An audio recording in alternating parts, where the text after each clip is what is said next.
ಆಗಿಂದಲೂ ಕೂಡ ರಾಜಶೇಖರ್ ಅವ್ರ ಮೇಲೆ 420 ಮತ್ತು ಅಟ್ರಾಸಿಟಿ ಆಕ್ಟ್ ಮೇಲೆ ದೂರು ದಾಖಲಾಗಿದೆ ಹಳೆಬೀಡು ಪೊಲೀಸ್ ಠಾಣೆಯಲ್ಲಿ. ಅದಕ್ಕೆ ತಮ್ಮೆಲ್ಲರಿಗೂ ಕೂಡ ನಿಮ್ಮ ಸಹಕಾರಕ್ಕೆ ನಾನು ಮೊದಲನೇದಾಗಿ ಅಭಿನಂದನೆಗಳನ್ನು ಸಲ್ಲಿಸ್ತೇನೆ.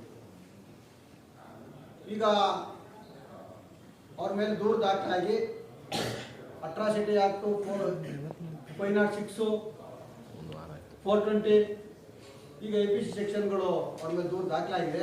ಕ್ರಿಮಿನಲ್ ಕೇಸ್ಗಳು ಹಳೆಬೀಡು ಪೊಲೀಸ್ ಸ್ಟೇಷನಲ್ಲಿ ಈಗ ಅವ್ರನ್ನ ಪೊಲೀಸ್ನವರು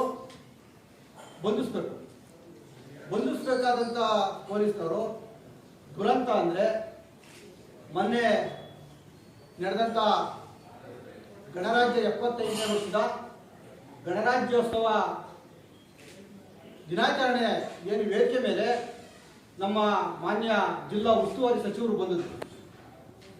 ಸಚಿವರು ಇವತ್ತು ಪ್ರಜಾಪ್ರಭುತ್ವವನ್ನು ಎತ್ತಿಡಬೇಕಾದಂಥ ಸಂದರ್ಭದಲ್ಲಿ ದಿನದ ಸಂದರ್ಭದಲ್ಲಿ ಗಣತಂತ್ರವಾದವನ್ನು ಏನು ದಿನವಾಗಿ ಆಚರಣೆ ಮಾಡ್ತಕ್ಕಂಥ ಸಂದರ್ಭದಲ್ಲಿ ಅಂಥ ವೇದಿಕೆ ಮೇಲೆ ಇಂಥ ಆರೋಪಿ ಪಕ್ಕದಲ್ಲಿ ಕೂರಿಸಿಕೊಂಡಿರ್ತಕ್ಕಂಥದ್ದು ದುರಂತ. ಸ್ಟೇಡಿಯಂಲ್ಲಿ ಪಕ್ಕದಲ್ಲೇ ನಿಂತಿದ್ದಾರೆ ಈ ಆರೋಪಿ. ಪೊಲೀಸ್ ಅವರಿದ್ದಾರೆ, DC ಅವರಿದ್ದಾರೆ, AC ಅವರಿದ್ದಾರೆ. ಹಾಸನದ ಇದು ಪ್ರಜಾಪ್ರಭುತ್ವಕ್ಕೆ ಮತ್ತೆ ಗಣತಂತ್ರ ದಿನಕ್ಕೆ ಅವಮಾನ ಮಾಡ್ದಂಗೆ. ಮಾನ್ಯ ಉಸ್ತುವಾರಿ ಸಚಿವರು ಯಾರೊಬ್ಬ ನಿಂತಿರ್ಬೋದು ಅನ್ಬೋದು, ಇವರ ಇಂಟೆಲಿಜೆನ್ಸಿ ಸತ್ತೋಗಿದೆಯಾ? ಇವರು FIR ಮಾಡಬಾರ್ದಂತ ಹೇಳಿ SP ಹತ್ರಕ್ಕೆ ಇದೇ ರಾಜಶೇಖರ್ ಹೋಗಿದ್ದಾರೆ. ರಾಜಶೇಖರ್ ಯಾರು ಅಂತ SP ಗೊತ್ತಿದೆ, ಯಾಕೆ ಪ್ರಶ್ನೆ ಮಾಡಲ್ಲ? ಯಾಕೆ ಅರೆಸ್ಟ್ ಮಾಡಿಲ್ಲ? ಪೊಲೀಸ್ ಇಲಾಖೆಯಲ್ಲಿ ಅಲ್ಲೇ ನಿಂತಿದ್ದಾರೆ. ಹೀಗೆ ಏನೋ ಉಸ್ತುವಾರಿ ಮಂತ್ರಿಗಳು ಒಬ್ಬ ಆರೋಪಿಯನ್ನ, ಒಬ್ಬ ಕ್ರಿಮಿನಲ್ ಆರೋಪಿಯನ್ನ ಪಕ್ಕದಲ್ಲಿ ನಿಲ್ಸ್ಕೊಂಡ್ರೆ ಅದೇ ಅವ್ರ ಇಂಟೆಲಿಜೆನ್ಸ್ ಏನಾಗಿದೆ? ನಾನು ಅದೇ ಹೇಳ್ತಿರೋದು. ಅವ್ರ ಇಂಟೆಲಿಜೆನ್ಸಿ ಹಾಸನ ಜಿಲ್ಲೆಯಲ್ಲಿ ಸತ್ತೋಗಿದೆಯಾ? ಅವ್ರಿಗೆ ಗೊತ್ತಿಲ್ಲದೆ ಇರ್ಬೋದು. ಅವ್ರ ಇಂಟೆಲಿಜೆನ್ಸ್ ಗೊತ್ತಿರುತ್ತಲ್ಲ, SP ಅಲ್ಲೇ ಇದ್ರಲ್ಲ, DC ಅಲ್ಲೇ ಇದ್ರಲ್ಲ, AC ಅಲ್ಲೇ ಇದ್ರಲ್ಲ, ಅವ್ರಿಗೆ ಗೊತ್ತಿಲ್ಲ ಇದ್ರ ಮೇಲೆ FIR ಆಗಿದೆ ಅಂತವ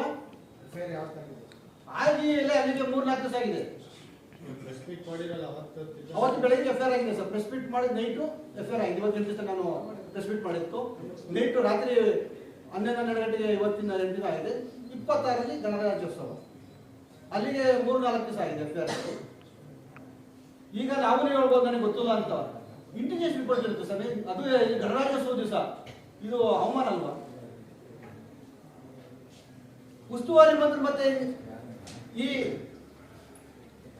ಮೊನ್ನೆ ಇವರು ಮಂತ್ರಿ ಆದ ನಂತರ ನಮ್ಮ ಶಿವಲಿಂಗೇಗೌಡರು ದಲಿತರ ಟ್ರಾನ್ಸ್ಫರ್ ಇಶ್ಯೂ ಸಂಬಂಧಪಟ್ಟಂಗೆ, ರಾಮಚಂದ್ರ ಸರ್ ಟ್ರಾನ್ಸ್ಫರ್ ಇಶ್ಯೂ ಸಂಬಂಧಪಟ್ಟಂಗೆ ನಾವೆಲ್ಲರೂ ಕೂಡ ಅವ್ರನ್ನ ಮನವಿ ಮಾಡೋದಂತ ಅವರೇ ಕರೆಸಿ ಐಬಿಗೆ ನಮ್ಮ ಮೇಲೆ ದಬ್ಬಾಳಿಕೆ ಮಾಡ್ತಕ್ಕಂಥ ಪ್ರಕರಣಗಳಿದ್ದಾರೆ. ಯಾರು? ನಮ್ಮ ಶಿವಲಿಂಗೇಗೌಡರು, ಅವರು ಕೂಡ ಕಾಂಗ್ರೆಸ್ಸು. ಅಲ್ಲಿ ಸಕಲೇಶ್ಪುರದಲ್ಲಿ ಪ್ರತಿಭಟನೆ ಮಾಡಿದ್ರು. ಅಲ್ಲೂ ಕೂಡ ಕಾಂಗ್ರೆಸ್ನ ಕೌನ್ಸಿಲರು ನಮ್ಮ ದಲಿತರ ಮೇಲೆ ದೌರ್ಜನ್ಯ ಮಾಡಿ ಮನೆ ಕೆಡವಕ್ಕೆ ಆರ್ಡರ್ ಮಾಡ್ತಾರೆ. ಅದಕ್ಕೆ ಬೇರೆ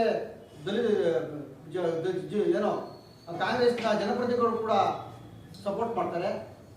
ಈಗ ಮಾಡ್ತಾ ಇರ್ತಕ್ಕಂಥವ್ರು ಕೂಡ ಪ್ರಭಾವಿ ಉದ್ಯಮಿ ಜೊತೆಗೆ ಪ್ರಭಾವಿ ಕಾಂಗ್ರೆಸ್ನ ಮುಖಂಡ. ಇವರು ಕಾಂಗ್ರೆಸ್ನವರೇನು ಹೇಳ್ತಾರೆ, ರಾಜ್ಯದಲ್ಲಿ ನಾವು ದಲಿತರ ಪರ, ದಲಿತರು ನಮ್ಮಿಂದಲೇ ಉದ್ಧಾರ ಆಗಿದೆ ಅಂತ ಹೇಳ್ತಾ ಬರ್ತಾರೆ. ದಲಿತರು ಇಟ್ಕೊಂಡು ಇವತ್ತು ಚುನಾವಣೆಯಲ್ಲಿ ಗೆಲ್ತಾರೆ. ಇವತ್ತು ದಲಿತರು ನಮ್ಗೆ ಬಹಳ ಸಹಾಯ ಮಾಡ್ತೀನಿ ಅಂತ ಹೇಳ್ತಾರೆ.